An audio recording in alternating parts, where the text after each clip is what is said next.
विशिष्टशिष्टकारिणी विशालरूपधारिणी महोदरे विलासिनी भजामि विन्ध्यवासिनी।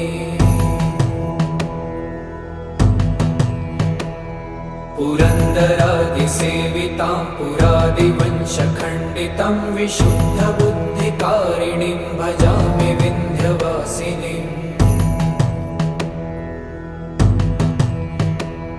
निशुम्भशुम्भगर्जनी प्रचण्डमुण्डखण्डिनी वने रणे प्रकाशिनी भजामि विन्ध्यवासिनी।